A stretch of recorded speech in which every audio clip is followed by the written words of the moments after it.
Okay, folks, ready to dig in. Today we're taking a deep dive into something pretty delicious. Sounds good to me. We're talking food and wine tourism. Yeah. And you know what it's about? Way more than just like hitting up fancy restaurants or sipping expensive wines. Mm. It's about really getting under the skin of a culture, Mm. like through its food and drink. You know what I mean? You've always been adventurous, so I think you'll love this. Right. We've got this documentary script as our source material today, Interesting. and it is packed with fascinating insights. So consider this a culinary journey for your ears. Are you ready? I'm ready when you are. Let's go! So one of the things that really struck me in this script was how food and wine tourism is booming, like worldwide. Oh, absolutely. I mean, have you seen those Instagram photos from like the rolling vineyards of Tuscany Oh, yeah. or the bustling markets in Marrakech? It's definitely become a thing. Oh, yeah, for sure. Yeah. So the documentary actually focuses on some of those like classic destinations, Yeah. like Italy.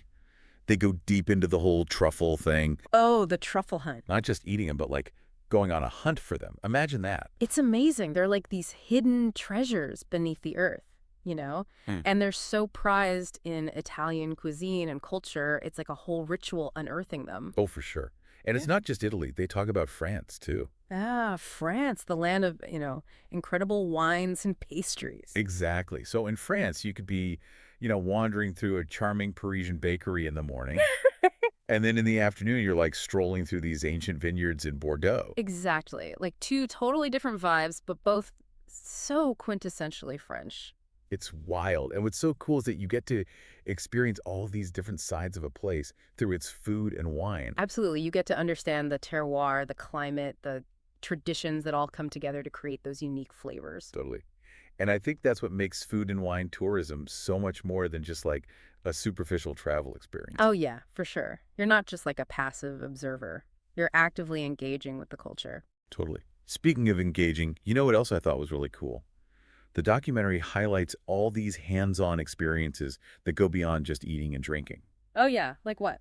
Well, they talked about vineyard tours, where you can like learn about the winemaking process from the grape to the glass. Oh, yeah, that's classic. Right, but then they also mentioned cooking classes, Oh. where you could learn to make pasta from scratch in Italy. Oh, from a real Italian nana? Right, like how Yeah. cool would that be? Or like, Yeah. taking a cheese-making workshop in Switzerland, or learning the art of olive oil tasting in Greece. I mean, the possibilities are endless. It's amazing. It's like you're not just tasting the food, you're learning about the history, the techniques, and the passion that goes into making it. And you get to meet the people behind the food. Exactly. Yeah. Like the winemakers, the chefs, Right. farmers. You get to hear their stories and see their passion firsthand. Yeah, and I think that human connection is what really elevates the whole food and wine tourism experience. It's not just about what's on your plate, but who you're sharing it with. Precisely.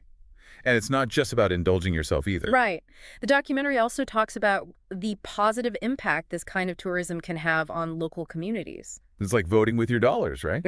You're supporting local economies and preserving traditions. Exactly. Like, think about a small village that relies on its olive oil production. Right. When tourists come and visit the olive groves and buy the local oil, it helps keep that tradition alive. Totally. It's like a ripple effect of deliciousness. It is. But, okay, let's be real.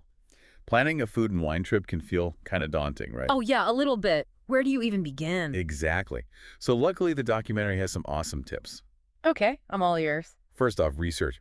Great, sure. Like, before you even book your flights. Yeah, know what you're getting into. Exactly. Like, dive into the local specialties, figure out what regions are known for what. Absolutely. And then, brush up on the basic etiquette. Oh, yeah, like how to properly swirl your wine or when to say cheers. Right. You don't want to commit any faux pas. For sure.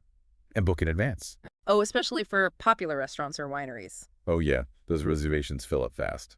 But most importantly, be open to the unexpected. Totally.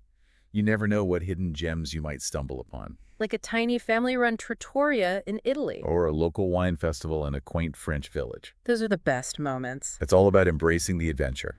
I love that. So what's resonating with you the most? What has you dreaming of future travels? I think what I'm taking away is that food and wine tourism, it's like a passport to deeper cultural understanding. Yeah. It's not just about ticking off destinations on a list. It's about truly connecting with a place through its flavors, its traditions, its people. Beautifully said. I couldn't agree more. I'll leave you with this final thought. While specific destinations offer their own unique allure, the real magic lies in your approach, you know? Hmm. Be curious, be open to trying new things, and engage with the local culture with respect and enthusiasm. I love that. So what flavor adventure will you embark on? Thanks for joining us on this delicious deep dive. We'll be back soon to explore more fascinating topics together. See ya! Bye!